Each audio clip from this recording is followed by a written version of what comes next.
Welcome to Moms Don't Have Time to Read Books, the podcast featuring interviews with writers of all types. Today's episode of Moms Don't Have Time to Read Books has been sponsored by Nenes Treats. That's Nenes Treats.com, a family-owned and operated crumb cake business based in Charleston, South Carolina, which my in-laws have a little bit to do with. That's NenesTreats.com. Get your crumb cakes on NenesTreats.com or Goldbelly and enjoy. Hi, I'm excited to be here today with Ingrid Fetell Lee, who is a joy expert. She started as a design director at IDEO, a global innovation firm, and was a founding faculty member at the School of Visual Arts in New York City. She's been featured in the New York Times, Wired, and Fast Company, among others. Apparently, last year's TED Talk got her a standing ovation. Yes. The mini version of the TED Talk, which everybody listening should go to YouTube and watch, has 12 million views online, and it will brighten up your day. With a master's in industrial design from Pratt Institute and a bachelor's in English and creative writing from Princeton University, Ingrid has established herself as a leader in the design field. Her popular blog, The Aesthetics of Joy, showcases her work and ideas, and she currently lives in Brooklyn. So welcome, Ingrid. Thank you. Thank you for having me. I have to say, I had a case on IDEO at my business school, and I thought it was like the coolest company ever. It is. It must have been. It is. It's an amazing place. Yeah, you come really up with just innovative ideas, or what does it do? IDEO is an design and innovation company, and works across disciplines. So, everything from designing medical devices to redesigning the way that an entire education system works. So applying the ideas of design, the methods of design to some of the world's biggest challenges. Wow. Awesome. So can you tell listeners how you stumbled upon this sort of life-changing idea, which is the premise for your book, that joy, and I should have said the book is called Joyful, The Surprising Power of Ordinary Things to Create Extraordinary Happiness. So how did you come across this idea that joy is not a fleeting feeling, but really it can be, you take over. Sure.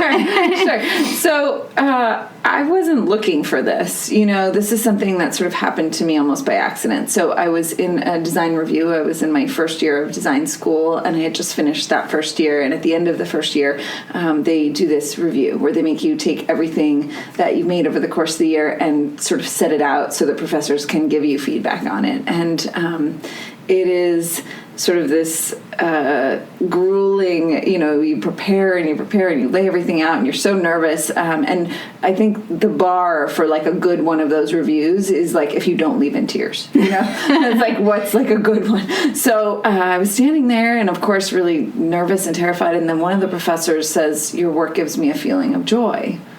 And this is not obviously what I feel, but also like that's weird. I mean, there were a lot of feelings all at once. The first one was like, joy, isn't that like light and fluffy? And I left, a pretty serious career in branding to come back as, years out of school to like come back and do a degree in design. And you're telling me that I made joy, like, maybe I sort of felt like it was a little not serious, and what I wanted to be doing was serious, really solving serious problems. And so I was a little thrown, but I was also curious because we think about joy as this intangible, ephemeral feeling, and it's kind of this thing that I think we are almost passive to. It sort of drifts by us and we can catch it as it floats past, but that's really our main relationship to it. And so when this professor said, that there were these tangible things, and it was like a cup and a lamp and a stool, and like, how did those things create a feeling of this sort of lofty and ephemeral joy? And so I asked them, and they couldn't answer the question.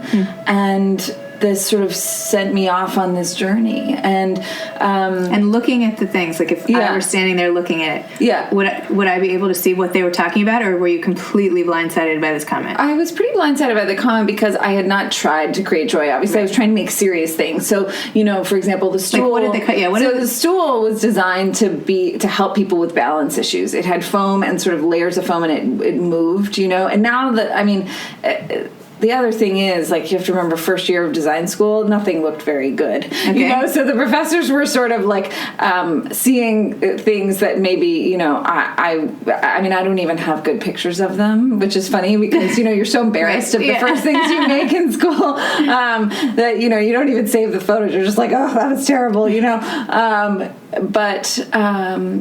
Yeah, so, you know, it was designed to help people with balance issues sort of improve their core strength, right? But it had all these layers of colored foam that I guess is what gave it the feeling of looking joyful. But it was really a byproduct of the utilitarian goal that I had, you know? So, yeah, it wasn't on purpose. So then you went out and decided to try to find all these experts, or what came next? So what came next was, obviously I went to the library. You know, I was supposed to be on summer vacation. I would not say that was obvious. I was not expecting that to come next. So the first thing I went to the library, you know, and I thought, okay, let me go to the design section and see if there's anything about how to create happiness and how to create joy. And visually. How do those things connect? And of course, there's a lot of you know, people's opinions, but there's nothing like grounded in science. Okay. And then I go to the happiness section and I'm like, okay, let's look in psychology. Let's see if, you know, what is there that might have to do with the physical world. And there's nothing there because psychology is this very inward looking discipline. It's all about what's going on inside of us, our minds, our behaviors, our attitudes, all of those things. And now obviously our neurochemistry and all of that, but nothing about the physical world. It's almost like that is just completely incidental to the field of psychology. And so, you know, it became this effort of trying to piece together all of the research out there. So that was the first thing. So I recognized there was a gap. And so I started just by talking to people. And I went out and I like stood out in the middle of Rockefeller Center and I just started asking people, tourists, people on their lunch breaks, what brings you joy? And I started to gather. Did you have a little table on the street? No, it was just me and a clipboard. You and a clipboard. Yeah. And people stopped. Trying to look official. Wow, I'm impressed. I'm impressed. Yeah.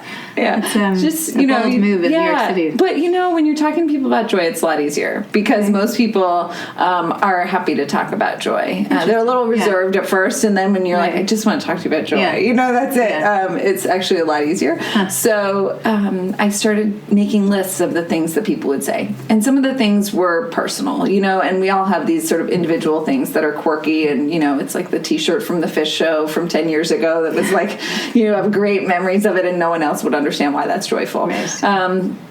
And then there are cultural things, you know, things like foods and sports teams and things like that have to do with where we grew up. And, you know, they're very specific. They're grounded in place or in sort of a group of people. And then there was this other set of things that was not explained by either of those factors. And they were things like, you know, balloons and bubbles and cherry blossoms and tree houses. And those things were kind of not limited to one group of people. They cut across lines of age and gender and ethnicity, and it began to seem like they were universally joyful. And I would start to look at, you know, other cultures and see, for example, kites. You know, kites are everywhere, and people on every continent fly kites. And so, you know, what is it about these certain pleasures that are so universal? And so I started putting pictures of them up on my wall to try to see if I could understand. An actual physical wall, not like the Pinterest. No, okay. It was before Pinterest. Okay. It was before Pinterest. It was, you know, in the days of Flickr and Google Images. That was how you found images back then. And I had a physical wall in my studio. It was like a linen-covered sort of inspiration board, and I just used, you know, thumbtacks, and I just would sort of put these images up and then move them around and try to see if I could spot something that, you know, some common thread. Because I think as a designer, you want to understand not just that these things exist, but how to actually make more of this. You know, designers always want to put more of something into the world if it's good. And I wanted to understand what that essence was. And what I noticed was that there were these physical patterns. So, you know, bright color, round things, you know, a sense of lightness or elevation. And as I looked at these patterns, they sort of emerged from the wall. I realized that there are joy is intangible and ephemeral, but there are triggers, physical triggers that sort of elicit that joy within us, and that is sort of a bridge between the physical world around us and the emotional world within us. And so I started calling these things aesthetics of joy, because all of them were aesthetic elements, and I found 10 of them, and so there are 10 of these patterns, and that's what the book is based on, is these 10 patterns. But when you first started researching this, and you're there with your linen board and everything, was it just to be a better designer, or were you trying to make it into some sort of project for your design school, or were you like, oh, I'm working on a dissertation about, you know what I mean? Yeah, well, like, it became my master's thesis. Okay. But at first it just became this sort of area of curiosity for me, where I was like, I'm going to see if I can decode this, because this is just, it wouldn't leave me alone. It was one of those questions that wouldn't leave me alone. And I was fortunate that I had to do a thesis. Right. And so it was like a perfect occasion to spend, a year dedicated to researching this topic. I was going to say, it would be pretty hard to I was just imagining, like, this pursuit of information with no deadline. Like, I feel like that it can be harder. The deadline was very helpful. Okay, so, all right. So there was some structure to it from the beginning. Definitely. Yeah. And then, of course, I started working at IDEO right after this. So I worked on it on the side, this project. So when did you do give me like the 10-second bio here. So you went to college. Yeah, I went to college. Worked in branding. I worked in market research and branding. I lived in Sydney for 2 years, and then I came back from Sydney, and I knew at that point that I wanted to be a designer. I didn't know exactly how I would get there because I had no design experience. So I started applying to design schools and started making things myself to try to show that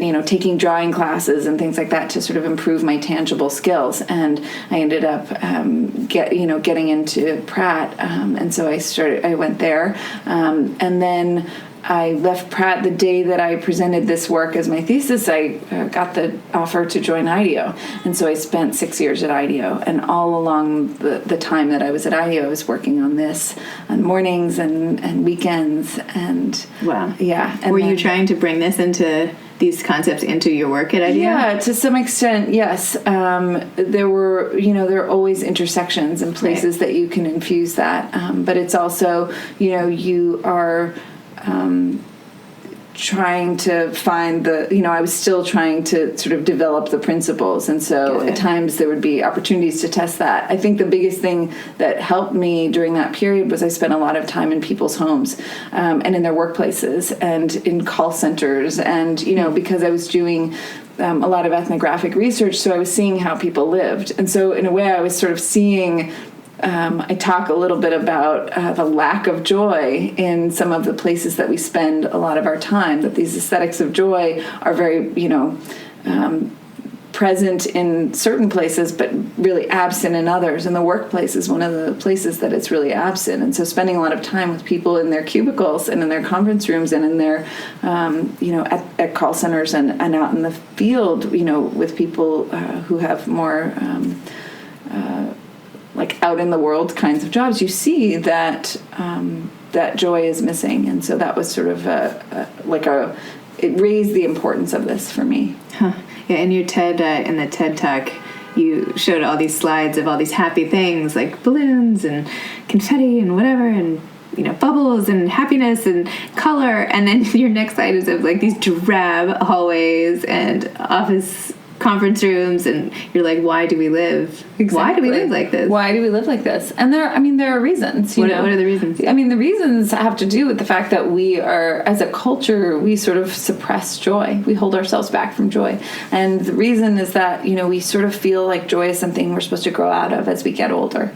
So children are given free rein to be playful and joyful. And then as we get older, we sort of feel like we have to grow up and set that aside. To exhibit joy in our culture as adults, to wear a lot of bright color and to be playful and silly is often judged as childish or superficial or self-indulgent. I mean, I know a lot of women who don't want to buy themselves flowers because they feel like it's self-indulgent. By the way, after I read that chapter, I was walking home from dropping off my daughter at school and passed Lennox Hill Florist, and I was like, I'm just going to do it. I'm just going to go in and buy flowers for no reason. Right. And I bought them, and they have been the highlight of my week. Every time I walk by, I'm like, those are the flowers I bought for no reason. Look how beautiful. And I smile, and then I keep going. So I've been thinking of you a lot. That's wonderful. And I'll show them to you on your way out. Yeah, I'd like to see them. But I mean, I think that is, and that is a much deeper equation, that sort of runs deep in our culture. So if you look at Goethe and his theory of colors, he says, savage nations, uneducated people, and children have a predilection for bright colors, and people of refinement try to avoid bright colors as much as possible.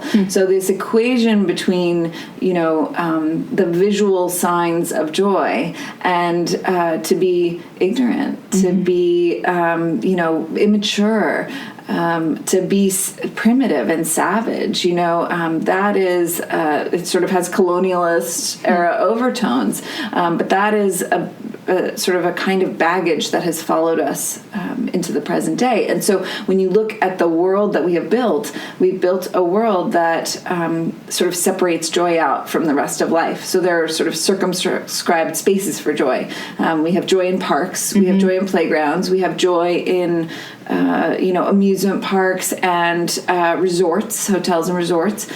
And pretty much everywhere else is designed for function only, and that means it's gray, it's beige, it doesn't have any embellishment or ornamentation. Maybe houses of worship are the only other place that sort of is designed for joy and a kind of transcendence. But generally speaking, most of the places we spend most of our time are sort of, the joy has been stripped out of them. Sad. It is. So sad. It is. And, and when I started looking at those images, in fact, when I was doing the TED Talk, I almost choked up at that point because it is really sobering to see it. And I think it's especially sobering to see it when you look at I think it's the worst in the places where people have no choice but to be. So, nursing homes and hospitals, people who have no, and housing projects and homeless shelters, those kinds of places where, people are, they have limited mobility or they're down on their luck and they don't have a lot of options. And there's almost we feel like we have to deserve joy or we have to earn joy. And so we sort of don't put it into those places because those places are designed purely for function. And I think it really harms, now that I understand the research, now that I understand the connection between our environment and our emotional well-being, you can see that it's sort of a self-perpetuating thing, that by stripping that out of the environment, we're also stripping a lot of the things that suggest life, that suggest vibrancy, and that make people, excited to get up in the morning and live. So, yeah. I want to go into the 10 different, components of joy, but do you think people would be receptive? Have you found that people are receptive? Your book was so inspiring to me, and I was like, I think I'm going to go talk to the headmaster. I shouldn't say this, but I want to talk to the headmaster at the kids' school because we just did this huge renovation and it's now completely colorless. Yeah. If they had you come in and present, would that, are people open to this idea? Have you seen, if you give them factual evidence, or are they still just nah? I think there are some people who are open. I think seeing stories like the story of Public Color and, what they've done in New York City schools where they go into these neglected school districts and they transform these schools with vibrant color and, they find that graffiti disappears and attendance improves and that kids and teachers both say they feel safer in these buildings. I think when you start to see results like that, I think color is probably one of the trickiest ones. It's a difficult one to measure. I think there's much better studies on things like light and the quality of light in schools that is actually directly connected to educational performance. So nature performance. And you said also in the 1980s, a group of patients with gallbladder surgery recovered faster. The patients who were facing trees recovered faster and needed less pain medication than the people who were facing a brick wall. That's amazing. It is amazing. It's sort of, but I think the fact that it's amazing to us. Maybe that's stupid. Maybe that's stupid to me. Maybe it's like, duh, of course they did. No, it isn't. I think the fact that it's amazing to us, to me, shows just how much we have absorbed the idea that our surroundings are irrelevant. Right? That we have sort of been trained to believe that all joy and happiness really comes from within, and that it doesn't, have any relationship to our surroundings. When in fact, there's so much on nature. There's a really interesting study done in housing developments in Chicago, and they looked at aggression and crime and violent crime, and they found that they took a project that had identical buildings that had all been planted with the same amount of nature initially, the same amount of trees, but some of the developments over time had been poorly maintained, so the trees had died, and so they had just been turned into concrete lots. So you could sort of look at compare these different buildings, and they were basically identical circumstances, but some had more nature than others, and they found that violent crime was lower and that aggressive impulses were lower, even intra-family aggression and irritability. That we really behave differently depending on the quality of our surroundings, but we've sort of, I think we used to know it better than we do now. When we first moved into this apartment, my husband was like, "We need to get a ton of plants." And I was like, "Plant? I had never had a plant in my life, in my adult life." And he's like, no, it's so important. You got to get plants everywhere. And he literally, we showed up, and our whole hallway was like, where are we going to put all these plants? It was like a forest or something, a jungle. Anyway, but now I really, you watch them and then they grow, and not to be crazy, it sounds like nuts, but there's something really exciting. And then the kids planted their own ones and watched them grow, and they're like, that's the one I planted from that little thing. And so it's profound. I think plants are, one of the simplest things that you can do to bring more joy to your living space, and it is the thing that we underestimate. And I think no one's done this study on houseplants, but there is research that shows that we underestimate the benefits of a walk in nature, and that people they've done studies where they had people walk through a park or walk through a sort of urban area, and they found that people just consistently underestimated how much of a mood boost they would get from that very brief nature walk. So I think the same thing is true with houseplants. We don't think that it's going to have as much of an effect as it does. And I know for me, especially in the winter, to be able to look over and see this greenery in my space when the world outside is brown is really helpful. Do you think photography can help? I don't, here we are in the middle of New York City. My second cousin lives in Crested Butte, Colorado, and just posted on Instagram, I can't believe this is the view from my morning walk. And I'm like, are you kidding? That is amazing. It was the most gorgeous thing. And I'm thinking about my morning walk past Dwayne Reed and, pushing through people, getting off the subways so I can, get back to my house. Anyway, obviously we can't recreate that here without all moving, which we're not going to do. So one thing I've tried to do is buy photography that represents sort of aspiration, where I'd want to be, or views more like that. But do you think that the shortcut works, or you think you actually have to be in nature? Or I think it's pretty good. I think, there is some, so for example, there are studies that show that in prisons, when, they had, in this one study, researchers had inmates in a prison look at nature videos, and just exposure to nature videos reduced violent incidents by, I think, 26%. So just having some exposure, it doesn't necessarily, plants do something special because they have other sensory modalities than just the visual, so they change the humidity, they move, so there's something dynamic, especially some plants that sort of open and close at during day and night. So I have this purple oxalis that I love, and its leaves sort of open in the morning and then close at night, and of course they grow, so they have sort of a dynamic aspect to them, which is beneficial. But even just having the textures or the visual elements of nature do help.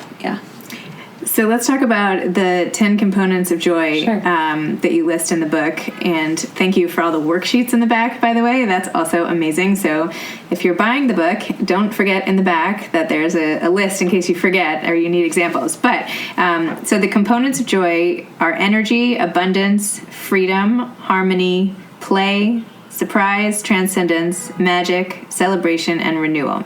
So can you give me a quick example or Sure. explanation? Energy. Yeah. So energy is the aesthetic of color and light.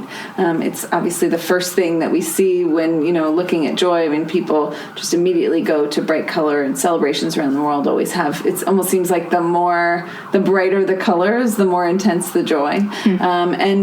It doesn't have to be any particular color, but brightness as a dimension is usually understood to be joyful across cultures.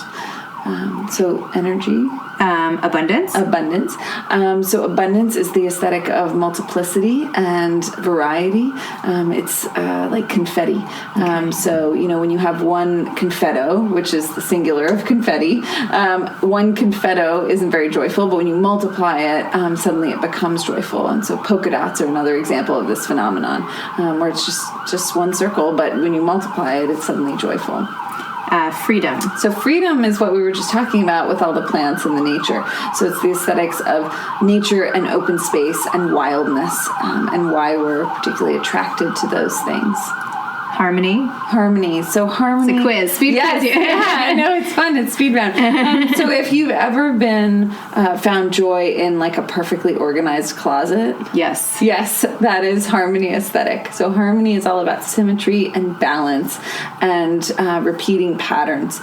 And one of the reasons we find joy in that is that it creates a sense of order that allows us to spot opportunities and threats. So if you think about our ancestors and their, out in the world, the more chaotic a visual environment, the more work that the brain has to do on a regular basis to scan, to try to understand what might be coming out at us, or what we might be able to find in terms of food or shelter or other opportunities. So, when we reduce the visual noise by adding order, symmetry, and balance, and pattern, that gives our brains sort of a chance to rest that allows other things to come to the fore. My babysitter reorganized our art closet for the kids, not even a closet, cabinet, and labeled it, got bright blue container store things, and I was like, oh, this is so good. Every time I look at it, I'm like, this is so amazing. Yeah. It's just one little cabinet. Yeah. And anyway, the fact that it's organized is amazing. So play is the aesthetic of. So when I was first, I mentioned that round shapes were one of the things that I first noticed, and then as I started to look at it, I realized that many of these round shapes occur in childhood. So almost all of the objects of childhood, hula hoops and balls and balloons and merry-go-rounds and carousels. I mean, the list goes on of things that are round, and even children are round. They're like rounder versions of adults with big round eyes and round faces, and that's by design. They have more body fat, so they are naturally rounder, and being round makes them cute, and that's another thing that I talk about in this chapter. But not as cute on me. but that there's an innate connection between round shapes and playfulness, and those things bring out playful behavior in us. Surprise. So this is the aesthetic of contrast and the unexpected. So surprise is one of the simplest mechanisms of surprise is hide and reveal. When we wrap a present for someone, that is using the surprise aesthetic. You're concealing something so that it can then be revealed. And you can do this in your home in lots of different ways. We have it in our house. We have inside the closet cabana stripes painted on the back of the closet. Ooh. So when you open the closet, it's there, and it's the kind of thing, because you're not seeing it all the time, you sort of tune it out, and then you open it and you get the reminder. So anytime you can do that with drawer liners, you can do that in clothes with wonderfully colored linings in clothes. So there are lots of ways to do that one. Transcendence. So transcendence is all about the fact that our emotions seem to lie on this vertical spectrum. So, we talk about when we're feeling sad, we're down or we're heavy-hearted. And when we are joyful, we are lighthearted, or we are on cloud 9 or walking on air. So all of those metaphors track to the fact that, we are all subject to one very pervasive force, which is gravity. And gravity defines the arc of our lives. And so anything that sort of escapes gravity, hot air balloons and tree houses, because they're elevated, and the ceilings in many cathedrals, all of that sort of gives us this lightness, this feeling of lightness, which correlates to joy. Magic. Okay, so magic is the aesthetic of things that we can't quite put our finger on. It is the aesthetic of things like fireflies and, when light is shattered by a prism, the sort of light of rainbows that you can't quite touch. We always think that there's like a pot of gold at the end of the rainbow, but you can never find it because you don't know where it ends. That's a classic example of magic because we can't pin it down. And magic aesthetics often have the effect of creating a feeling called wonder, which is sort of like a joy. It's sort of between joy and awe and surprise. And that wonder is sort of one of the things that fires up our curiosity. So magic is often connected to scientific discovery. Celebration.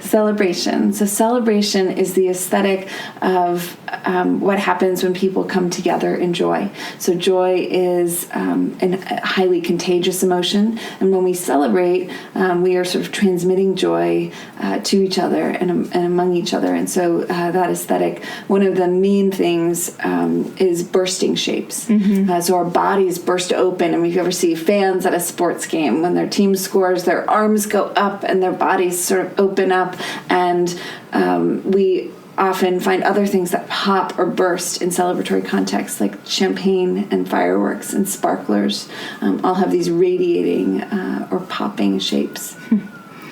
Last one, renewal. Yeah, renewal. Renewal is the aesthetic of blossoming and growth and expansion, and it has to do with creating a feeling of movement and potential in our lives. And it has to do with the fact that, I think we often pursue this idea of happiness that is fixed and constant, but that's not actually how our emotions work. Our emotions are more like a wave, and joy is like a wave. And so, we catch a wave and it rises, and then, it sets us back down. And in those spaces between, what can we do to actually feel like joy is coming back? So it has a lot to do with tapping into seasonal joys and cycles and things like, you talked about your kids' joy when they see the plants growing. Mm-hmm. So things that move and change and grow are signals of renewal. Well, congratulations. You've passed the test of your own book. I'm glad you're officially an expert in this theory of joy. Thank you for that. I'll get the medal ready for later. I'll make sure it's round and sparkly and wrapped in a pretty bright color. So one of the things that I love about all your ideas is that it seems so easy all of a sudden to incorporate little things, big things, into the day, into the house, into the desk, that can literally change our moods. Yeah. And it's something you can easily control, whereas I feel, achieving happiness is so elusive and dependent on so many things. Yes. But this is for a control freak like me, this is perfect. Okay, I can make a list. So what are some of the things to put on the list? Easy for people listening and me, and what are some things to do to make your environment at home or any place to more joyful? Yeah.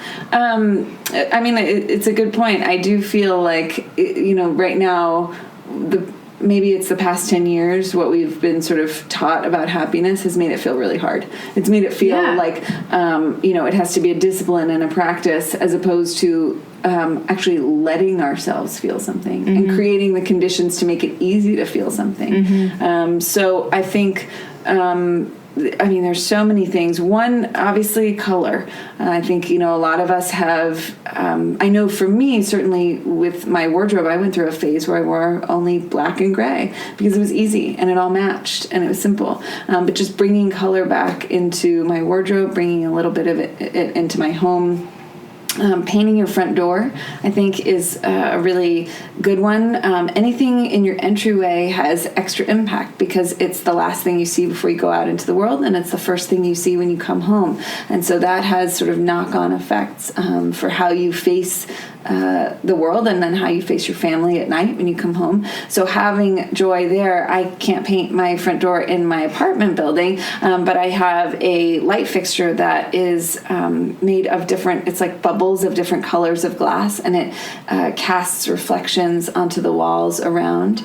So that's like a little, I love walking in the door and turning that on. So that's a simple thing. I'm just noticing your nail polish, that you have a different color on every nail in a rainbow. That's awesome. Very simple. So that's another very simple thing you can do this on my daughter. I have it on the toes too. And on the toes. Yeah, I have it on the toes too.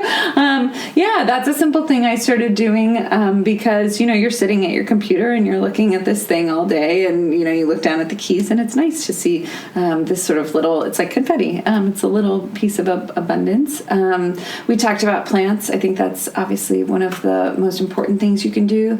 I think the harmony aesthetic is actually one that's really easy to achieve, and there are lots of ways you can do it. So one of the things that I like to do is look for objects of different colors that might be around my home and gather them together.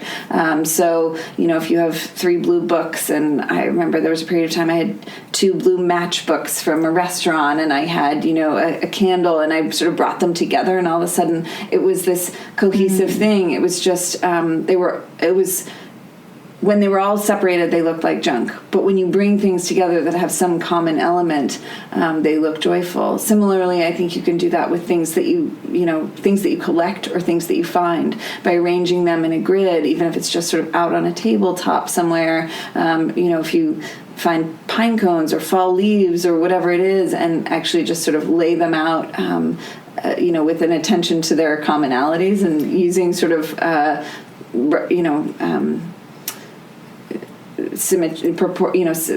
rules of symmetry. So just arranging them in symmetrical arrangements brings a lot of joy. And how would you do like a car makeover? Because I spend a lot of time in the car. Right, the interior is black. Yeah, that's a really especially good the front question. seat. How could you do that? I don't know. I haven't thought about the car in a while. One thing that so there are a couple things. One is there are certain spaces that are really ripe for surprise. So the glove compartment, I think, is like a space that could be turned into a space of surprise. I think there's like the center console. So I just found that. I've had so many car seats in the car, and I moved stuff around, and literally driving home the other day, it's like I pulled this thing down, and the kids are like, "What is that?" There's like cup holders. It's so silly.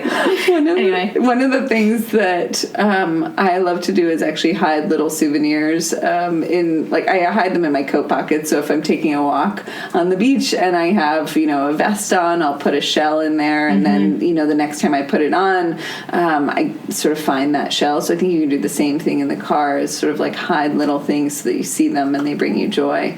So that's one thing. I think certainly bringing color in some capacity, whether that's, pom-poms from the rearview mirror or something, as long as it's not distracting. Bringing color. It's hard to bring nature in, obviously, into the car. But I think looking for ways to bring color and surprise, that's what I would be looking for. Okay. I'll work on that. Yeah. The car's a tricky one, but the good news is you're moving. So many people spend so much time in the car. So much time in the car. I should do a full car makeover. Do a full car makeover? No, I should do a car makeover. That'd be fun. Yeah, that would be really fun. Okay.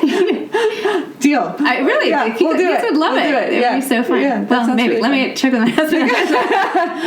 But, I mean, that's another area I feel like car manufacturers don't think about it at all. Yeah. I mean, that's hard to appeal to. But when you do see one of those, even on the outside, a car that's painted in such unique colors, it's wonderful. So yeah.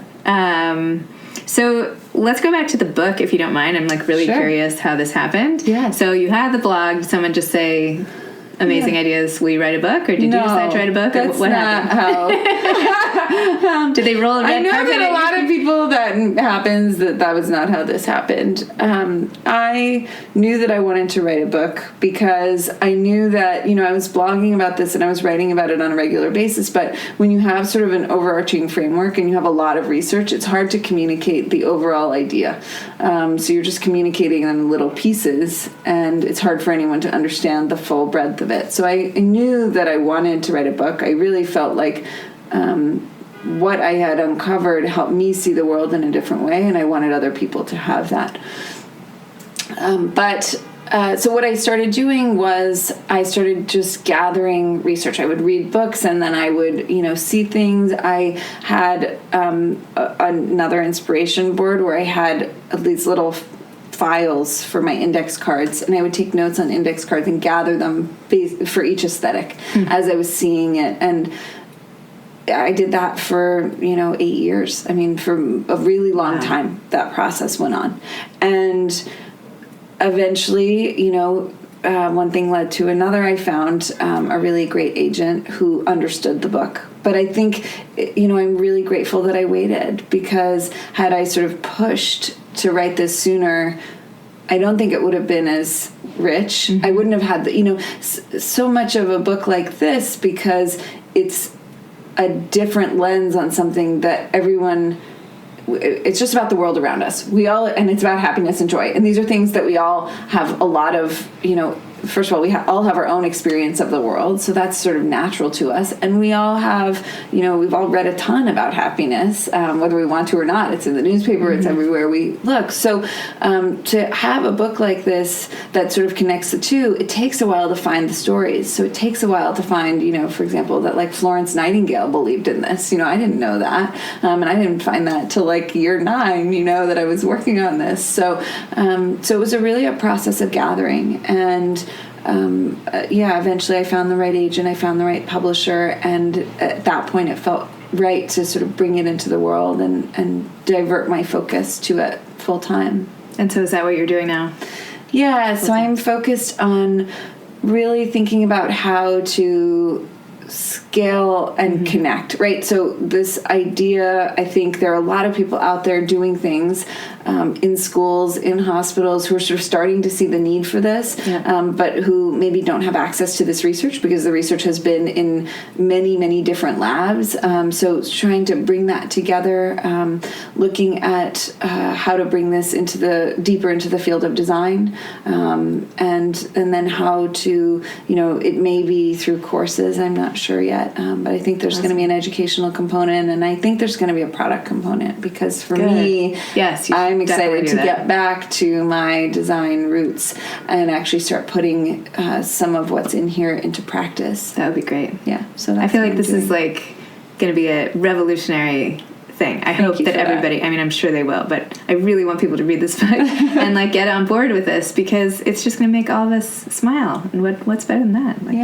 So yeah. Anyway, thank you. So I'm rooting for it. Thank you so much. I'm going to do my little proselytizing bit. So anyway, thank you for coming. I know we've talked for a while, but thank you so much for having me. This was a joy.